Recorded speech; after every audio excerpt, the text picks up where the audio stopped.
Hello, this is a presentation for BA 460 International Business.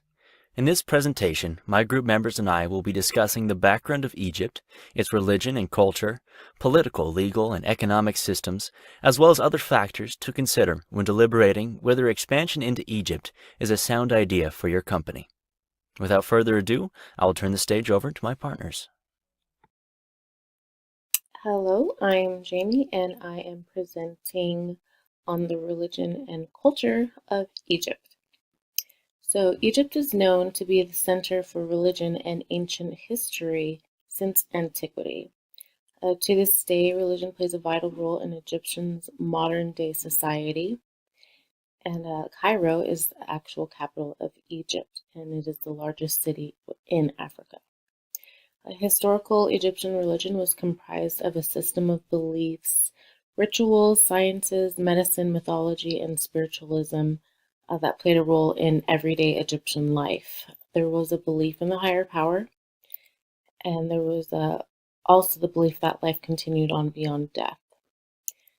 It was believed that in order to make it to the afterlife, that one had to live their life in harmony with others and with the world around them. Keeping a balance with the gods was to create the greatest amount of pleasure and happiness. Ancient Egyptians also upheld the principle of understanding that a person's actions needed to be in harmony with the universe to allow the gods to bless them and perform miracles for them. Hieroglyphics were writings and picture drawings that were made on rocks and stone walls of the pyramids of the temples for documentation. These hieroglyphics were often used for political reasons, for documenting and recording pivotal cultural moments and moments in society, and that greatly impacted the Egyptian life and rituals. Egyptian scribes were appointed to not only document administrative systems of control, but also life achievements of the monarchs and pharaohs and rulers that reigned, as well as document their relationships with the gods and goddesses. Monarchs in early Egypt were first known as kings, and then they were appointed as pharaohs during the New Kingdom. And pharaohs were known as gods on the earth, linking humans to the gods of the universe. There are also political leaders making laws over land and people. They waged wars to defend their country and also created methods of agriculturalism and their own systems of economy as rulers. The pyramids were constructed to house riches obtained by the pharaohs, and they also acted as tombs to aid in the pharaohs passing to the afterlife. Maat was a goddess over Egypt who was believed to provide harmony and abundance over the land, and therefore it was the pharaoh's duty to honor Maat and wage war with foreign neighboring countries to obtain and control natural resources of that land. So it was a system of beliefs that waging war in order to obtain as much land and resources as they could was a part of their religion and everyday practice or political practices. The invasion of the Sea of Peoples consisted of a federation of cities and towns along the Mediterranean Sea and regions of Palestine. Ramses III defeated the invaders of the Sea of People after they were slain on land, and survivors were actually taken captive and forced into the Egyptian army or acted as slaves. The defeat and decline of Pharaoh began after they encountered the Battle of Pelusium in 525 BCE against the Persians, and due to the fall of Alexander the Great, who was also in support of Cleopatra and the Ptolemaic dynasty, that fall constituted a change in religious practices as Egypt was became under Roman became under Roman Empire rule. So after Alexander the Great had fallen and Egypt was regained control over the Roman province, the introduction of Christianity took place. in terms of Egyptian religion and changed a lot of different lifestyles and customs of the people. And Coptic Christianity is actually this is the second largest religion in Egypt, but today's present day leading religion is Sunni Muslim, and the communities are most likely Islamic. So, Egyptian religion and culture has worked its way through into modern day society's culture, business, and development structures over the history of the country. So, Ramadan is a month-long festival. It is observed by the Muslims to honor the first verses of the Quran that were established by God. And also Easter is widely celebrated as well as a Christian holiday in which Christians celebrate the rising of Jesus on the third day after his execution. So of the Egyptian population, 90% are Sunni Muslims, 8% are Coptic Christians, and 2% are Jewish or alternative Christian denominations. It is said that family and religious values are priorities in Egyptian everyday life, and a vast majority of businesses close in observance of the Muslim holidays on Friday for the day of prayer. Westernization within the culture is greatly influenced by lifestyles amongst the elite Egyptians, which they began throwing balls and parties, and they got accustomed to the luxurious lifestyle from traveling abroad, and they began adopting foreign ideologies from Western culture and speaking other languages. This began from the British rule and occupation of Egypt in 1882, when Egyptians were introduced to a different set of luxuries and other quality products from abroad, of different countries. The Westernization and acculturation of foreign countries opened Egyptians up to support the diversity of the world, promoting freedom through adopting democratic values and understanding different cultures. As of today, there are three subcultures that exist in Egypt as Westernized, neutral, and traditionalists. So the Western subculture is a modern generation who predominantly speaks English and values modern lifestyles and different religions. Neutralists speak both Arabic, Nubian, Greek, or the English language. They also practice the customs, but don't deter from adopting minimal Western influence, as they are between upholding the traditional aspects and moving forward with modernism. Traditionalists, on the other hand, are those who uphold traditional beliefs, lifestyles, and customs of the Arabic language and of Orthodox religions such as in Islam. And the Egyptians have also adopted words into their dictionary that come from the French, Italian, Greek, Turkish, Armenian, and English languages. So this adoption of different languages is an example of the steady progression that lies within Egypt as they continue to modernize their country and their practices, as well as their cultural articulation for their foreign neighbors. Since before the pyramids were built in 2500 BC, Egypt's political system has been a monarchy, with kings ruling the land by claiming the gods spoke through them. This resulted in fear and a lack of resistance from the people. In 1952, the age-old monarchy ended in a coup, resulting in the appointment of the first president and creating the Republic of Egypt. The 1952 coup d'etat, or July 23 revolution, was led by Gamal Abdel Nasser and General Muhammad Naguib of the Free Officers Movement against the ruler at the time, King Farouk. With the success of the coup, the Republic of Egypt was created, thus ending the British occupation and paving the way for a socialist democratic state, in which it claims to operate to this very day.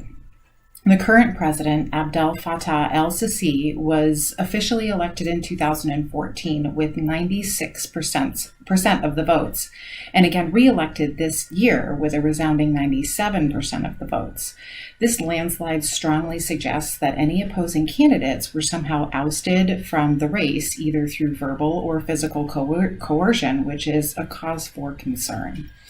Democracy depends on the voice of the people, and this does not appear to be the case under Sisi's presidency. He's eliminating all that stands in his way of complete power in order to further his agenda despite its impact on the public. Sisi is currently focusing on dealing with the backlash of Saudi Arabia and the United Arab Emirates investments that he made during his first term that increased the gap between high and low income households within the country. He is also working on improving the Suez Canal, economic policy, and tourism. These improvements will greatly boost domestic business as trade will be much more efficient. Sales taxes and customs duties have already been decreased. However, corporate income taxes were also increased, which obviously has the opposite effect on business operations. Foreigners that consider conducting business with Egypt will certainly want to consider President Sisi's authoritarian rule and the uncertainty of the nation with regards to civil unrest. It will be necessary to work directly with government officials and know that if their home culture and politics are in opposition to that of Egypt, that they may not be able to conduct business despite their wishes to do so. They may need to offer monetary bribes, which would be against the law in countries such as the United States. Foreign companies are not able to purchase property for business purposes, and trading remains a slow and burdensome process that involves complicated forms and multiple approvals. The Sinai Peninsula conflicts are currently dominating the governmental focus, which leaves the underlying issues of growing population, education, and inflation to continue to wreak havoc. This impacts foreign businesses as they will not be able to hire skilled workers and afford basic necessities such as fuel and electricity. Currently, the government is working towards a sustainable energy program. However, this is still a high cost, which must be considered before conducting business in the country. War is also a constant worry in this area, and while the government appears to be trying to stabilize political unrest and provide opportunities to domestic and foreign business, the overall insecurity of the country remains a valid concern. Let's move on to the legal system of Egypt. The country currently operates under civil law, largely falling under Napoleonic Code. Islamic law, or Sharia, was officially abolished in 1956. However, it still permeates into the decisions made regarding personal legal matters such as marriage. The Constitution, most recently updated in 2014, created an independent judiciary system that drives the legal codes to this day regarding supreme law. Transactional law is determined by the Egyptian Civil Code, or the ECC, and the courts handle all of the civil, commercial, and criminal matters following a strict written code. There is no room for interpretation, which means that the legal system can be swift and stringent with respect to applying the principles to cases. Recent changes to business reform have impacted domestic firms both positively and negatively. Registering property remains a difficult process and can most recently be found to be even more costly, which impacts new business owners and entrepreneurs. On the other hand, minority investors are now experiencing increased protection as they are now afforded more rights and can play a larger role in corporate decisions. This is an important indication that the law is in support of transactional transparency, shareholder rights, and holding those liable for self-dealing. Historically, the Republic of Egypt has not been strong in this area. Other legal barriers include obtaining credit and contracting. Borrowers are not protected by the legal code, so getting credit to finance a business is a significant risk. The contract negotiation and dispute process is exceptionally slow as well, and the lack of an electronic system to file paperwork and pay fees does not help. Foreign companies looking to conduct business in Egypt should make note of all of these issues. They need to be prepared to deal with resistance against female business owners, as well as the inability to own land and import goods to the country in an efficient manner. Countries that operate under common law, such as the United States, will need to make sure they are completely up to speed on what is and what is not legally allowable. Hey guys, my name is John Ferrer and I'll be giving a quick rundown of Egypt's economic system. First, I'll talk about its history. So, the Egyptian economy passed through a number of stages since 1952. The first stage started from 1952 up until 1960 and was characterized by economic policies and moved towards redistribution of resources through the state's obvious intervention in economic activity. The second stage, which is called the comprehensive planning stage, started in 1960 to 1966. The most distinguished features of this stage are the National Comprehensive Economic Planning and the social application. This stage achieved a growth rate of 38% through the 5-year plan.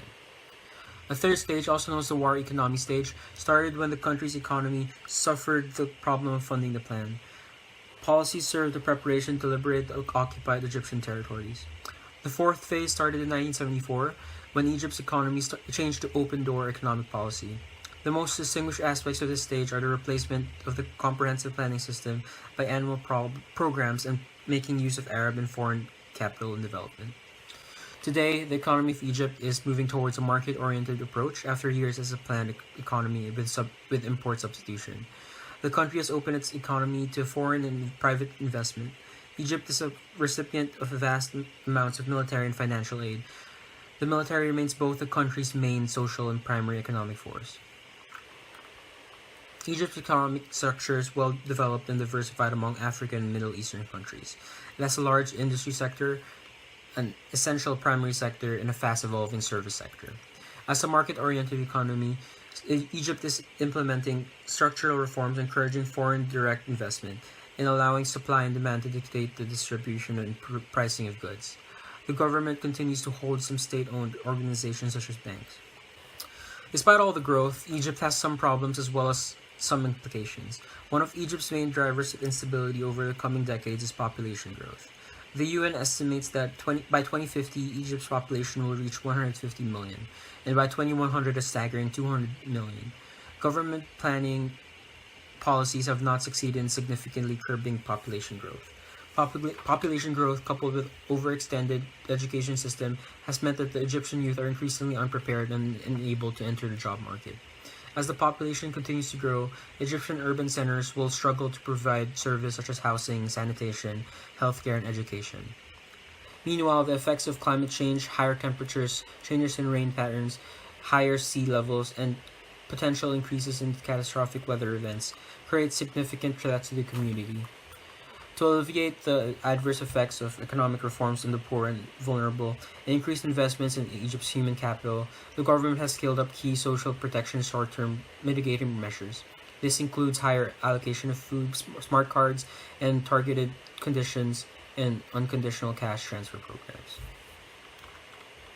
To effectively integrate human development and social protection measures, the conditionality of cash transfer programs is related to health and education. The country's social protection measures are shifting from generalized energy and food subsidies to more poverty and human development targeted programs. Egypt affects other countries in many ways, such as tourism and trade. The economy of Egypt was a highly centralized planned economy focused on import substitution under President Gamal Abdel Nasser. Trade is probably their biggest impact on a global scale. Egypt is the 59th largest export economy in the world. In 2016, Egypt exported $27.7 billion in goods, so it impacts other countries with its participation in trade. So trade is important to Egypt's economy. The combined value of exports and imports equal to 30% of its GDP. Egypt also supplies other countries with various exports, which impacts the supply chain of these products. Egypt's main top exports are petroleum, gold, wheat, and semi-finished iron. Tourism also has its effects on other countries as well. Tourism has historically accounted for about 13% of Egypt's economy and corresponding amount of employment. The positive impact of tourism can be increased through enhancing employment opportunities for people and communities near antiquities sites. Local economies can benefit from tourism demands for local goods and services and the development of more opportunities for local businesses. After the 2011 political transition, the number of tourists visiting Egypt dropped, and the sector's slow recovery has created conditional strain on its already struggling economy at that time. USAID finance, restoration, and training programs help to ensure that. As the tourism industry recovers, Egypt can capitalize on the sector's traditional roles as an engine of economic growth and development, which it has been doing recently. Overall, Egypt has been doing pretty well, especially when compared to African and Middle Eastern countries as a whole.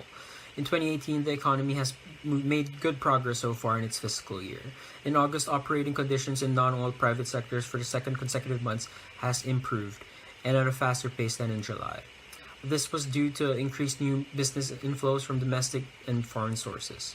Moreover, output stabilized following contractions in recent months. Its future economic growth is expected to remain robust. Increased government investing spending and an improved regulatory environment, a weaker pound, and construction activity related to the building of the new capital city should boost activity as well. Egypt's industry consists of renewable energy, solar power, and natural resources as the leading forms of business within the industry. As the largest country in Africa, Egypt has a reported gross domestic product of $1.198 trillion and a gross domestic product per capita of $11,850. Annual exports for the country are valued at $20.88 billion, and annual imports are valued at $57.91 billion. Export commodities consist of petroleum products, crude oil, textiles, and chemicals. Imports from the country to foreign investors include foodstuff, machinery, and equipment.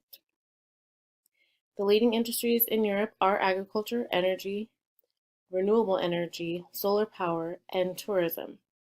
Of the total exports from the country, 19.5% consist of mineral fuels, including oil, 8.2% from gems and precious metals, and 6.7% of exports from electrical machinery and equipment. Domestic production consists of wheat, rice, corn, sugarcane, tobacco, and onions. Production of these products do not meet the domestic demand, so Egypt has had to rely on imports from other countries in terms of agriculture to meet the required or the rest of the demand that is placed on the country.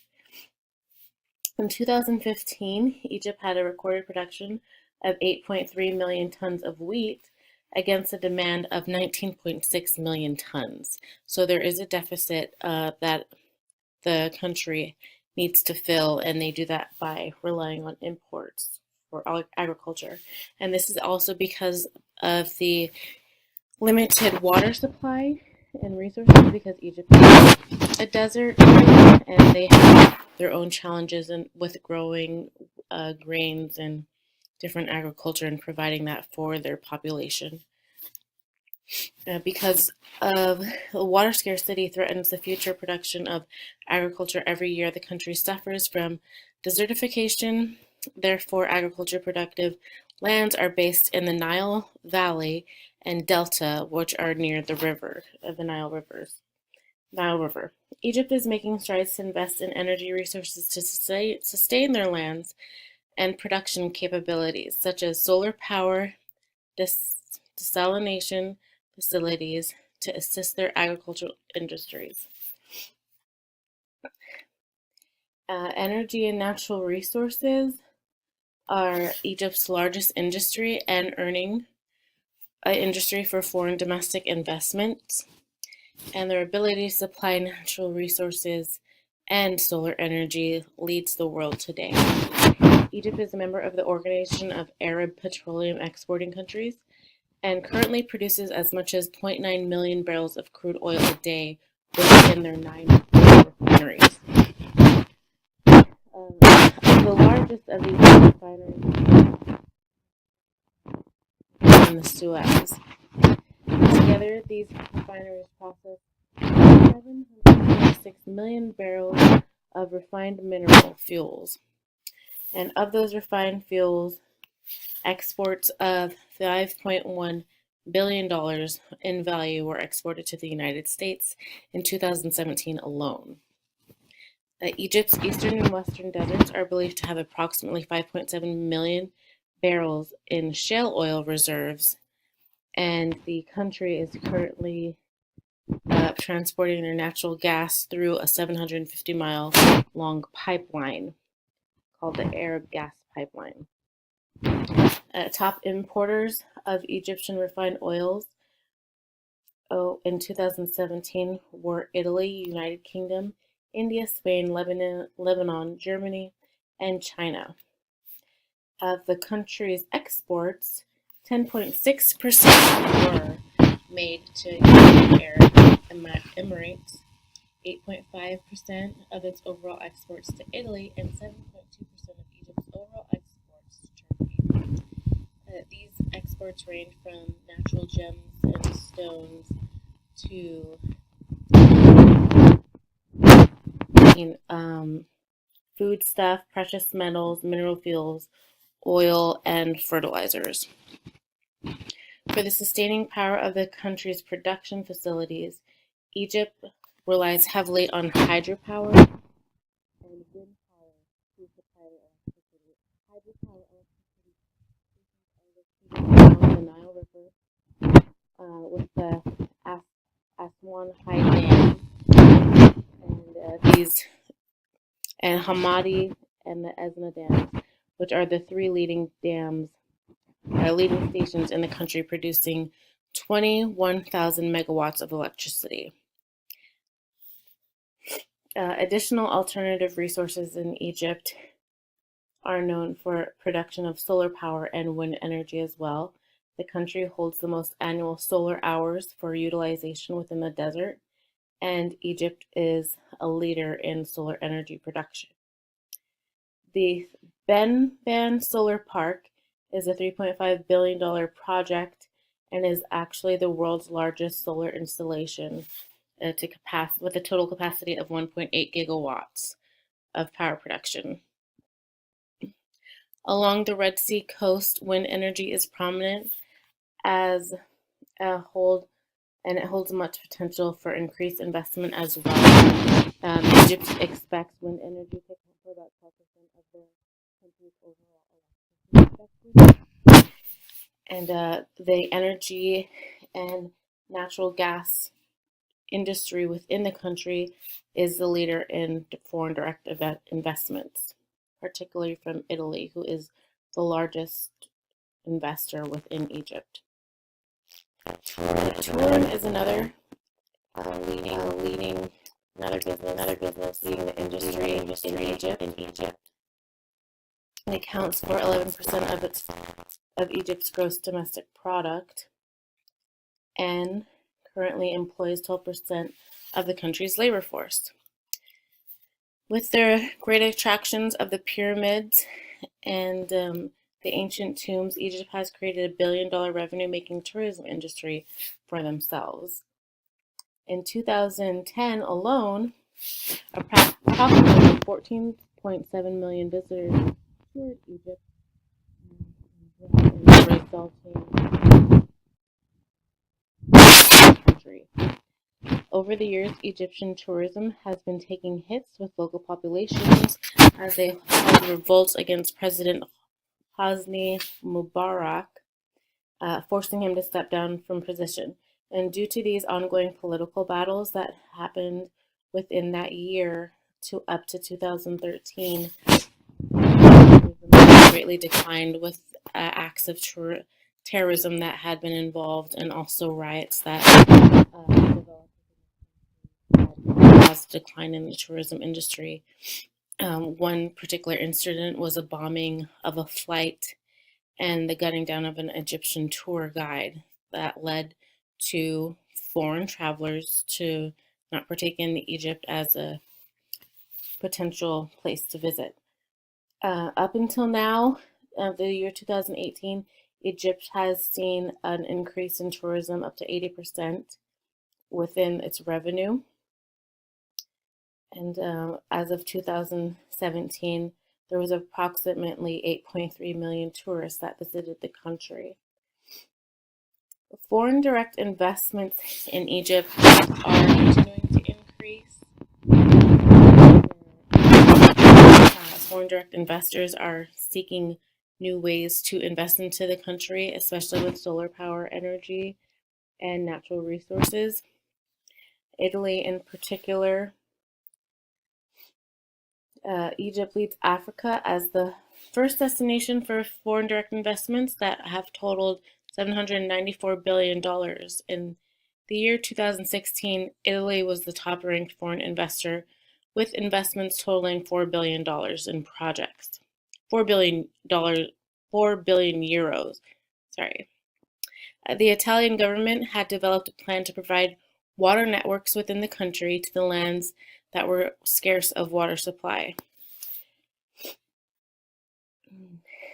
Egypt currently ranks 94th place in the Global Competitiveness Index and occupies the 24th position of the Global Competitive Index in terms of the market size out of 140 other states. Egypt continues to increase their domestic production industry markets in hope they will generate enough to embark on their own foreign direct investment endeavors. As of now, the country is focusing on establishing fair trade agreements with other foreign countries in exchange to become more independent on their imports, but also to increase their independence through their increase of exports. The Minister of Investment and International Cooperation, Sahar Nasser, is in the process of reviewing foreign direct investment terms and agreements with China into Egypt. She states that relying on foreign investors and imports rather than establishing local companies will leave the country worse off. She is in the process of negotiating agreements with China in projects they will be investing in for the development of oil refining, energy, railways, and real estate markets. Deals worth $18 billion with China have been signed as part of the Belt and Road Initiative in Egypt.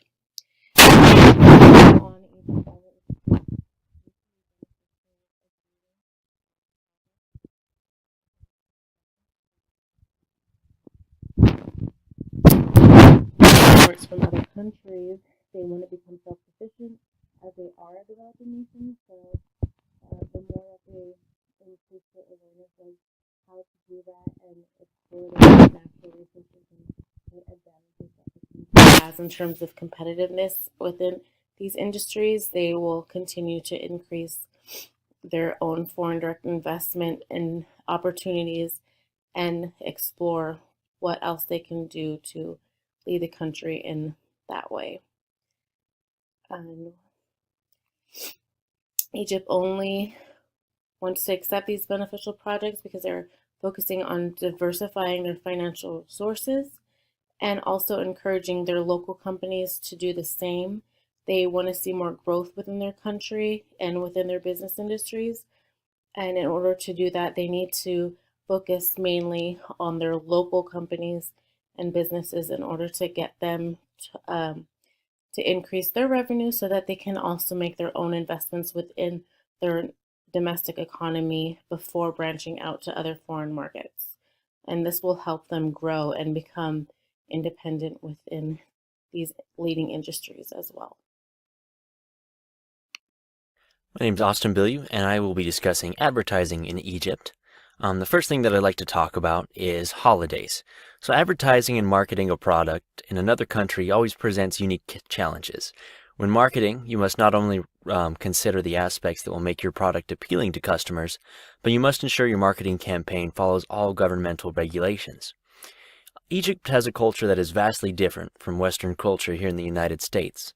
With predominantly different religions, holidays, and traditional family values, it's highly unlikely that a current marketing campaign in the United States is simply going to transfer to Egypt. It's important to be aware of major public holidays and effectively design your ad campaigns accordingly. So I'd like to talk about a few big holidays that are in Egypt. So the first is Sinai Liberation Day. This is on April 25th. So Sinai Liberation Day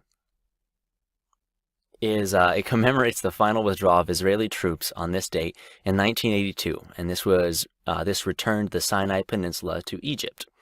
Next, we have Workers' Day. This is meant to be a celebration of workers and their rights, much like Labor Day here in the United States, and that's celebrated on the 1st of May.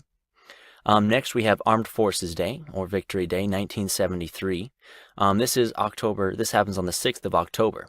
It celebrates that day in 1973 when combined Egyptian and Syrian military forces launched a surprise attack on Israel and crossed into the Sinai Peninsula. Then we had Eid al-Adha and El Fitr. In the Islamic lunar calendar, these technically fall on the same day every year, but if we follow the Gregorian calendar, which is what most of the world uses, it's a solar calendar. So in our calendar, this date varies about 11 days. It's 11 days sooner every year. And these are around the month of Ramadan. And Ramadan is the most sacred month of the year in Islamic culture. This holiday is very personal and individualistic, and it's a time for sacrifice and renunciation, as well as a period of reflection and spiritual growth. This is a time when Muslims from all over the world come together, fasting and renewing family and friend relationships. And so this also changes a little bit with the Gregorian calendar versus the Islamic calendar. So in the Islamic calendar, it's celebrated on the 9th month, and this causes a little bit a variance even in community to community, because the 9th month starts when they actually see the moon. So in some communities, if they don't actually see the moon for several days, it might be a couple days off. Their Ramadan might start a couple days sooner or a couple days later. And this causes a little bit, not confusion quite so much, but you just need to be aware of that. If you're going to advertise in a specific region, be sure that you're aware of when these holidays are actually going to start. So the next bit we're going to talk about is how the values and regulations, how they affect advertising in Egypt. And we discussed that Egypt is a largely collectivistic society, which puts the needs of the community typically over one's personal needs or desires. And we discussed this a little bit earlier in the cultural section of our presentation, but the following is going to give some real-world examples of these values in action. So first of all, the Supreme Media Regulatory Council oversees all commercials, ads, and other media that is shown to the public, much like the FCC here in the United States. They're in charge of censoring and even banning media that is deemed inappropriate. So the first commercial that I'd like to talk about is Vodafone. And so they've had some success over there in Egypt. It's a large phone company. And they've had one very successful commercial in which it focused on the Ramadan spirit. And I did watch these videos, but it was hard to find a good translation. And so from best what I could tell, it was a very feel good advertisement that focused on all these values in the community and everything like that. And obviously it was for their Vodafone product. And then on the other end of that, they just recently had a commercial where they have a little puppet that's kind of their mascot. And this commercial was recently given some backlash because, according to the Supreme Media Regulatory Council, it contained utterances and scenes that did not comply with public values, promoted inappropriate behavior, threatened public decency, and contained crass language. And I watched this commercial as well. And it was interesting to watch because this is something that absolutely would have been okay here in the United States. From everything that I saw, I obviously couldn't get the language barrier held me back there, but there was just this puppet, and at one point it was taking a bath and scrubbing its back, and it didn't have a top on, but it was a puppet. It didn't have any gender. It was gender neutral, but it was shut down by the Supreme Media Regulatory Council. And I looked a little bit further into it, and Vodafone was even taken by surprise in their statement, saying that they weren't given any notice, that it was that they were disappointed that it was taken down, and they were striving to get it corrected because they would like to stay with these traditional values. And so next we have Arasalat's commercial, and this is another phone company. And in this one, there's what looked like a kind of a grandfather on his deathbed, and the family's all gathered around, and the grandson, he's kneeling down, he's talking to him, and he's a kid in his probably mid-20s, early 20s, and he leans over and he's having this deep conversation with his grandfather, and then he swings in the promotion for the commercial, essentially, their package that they were promoting. And he asked his grandfather, essentially, if he can get these rollover minutes since he's passing away. And everybody stops and they look at each other, and his grandfather slaps him. And this was banned because it promoted domestic violence. And it was a funny commercial. I thought it was a funny commercial, but it goes to show that something that would fly here in the United States would absolutely not in Egypt. And next, I'd like to discuss Cotton Hills. It's a boxer commercial. And this featured a popular actor named Hani Ramsey. And he was just dancing and showing off his Cotton Hill boxers with a whole streak of other men, and they were just doing this line dance, doing this jig, and it wasn't sexual in nature or anything like that.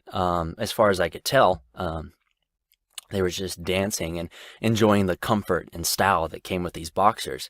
But this was another commercial that was banned due to its suggestive themes.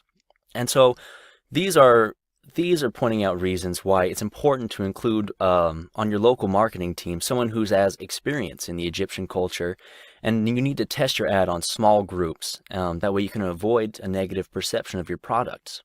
There's also a variety of marketing agencies in Egypt, such as Media and More, Hive Advertising Agency, and Connect Ads, which work with businesses to achieve quality and effective ads in the market.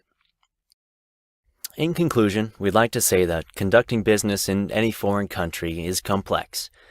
Egypt's political unrest and close proximity to war leave it in an unstable environment that's not ideal for investors. Correctly catering to the government as well as marketing regulatory councils could potentially prove challenging, considering the strict religious values and traditions that Egyptians adhere to. These values and traditions continue to be a driving factor in many political policies, and one must thoroughly examine their company to ensure that they fit within the community. Future changes to Egypt's economic policy and government could open new and lucrative business options, especially with the growing westernization and acceptance of outside beliefs that the new generation is showing. With these thoughts in mind, it is our conclusion that overall, Egypt is not the ideal place to conduct a new business adventure.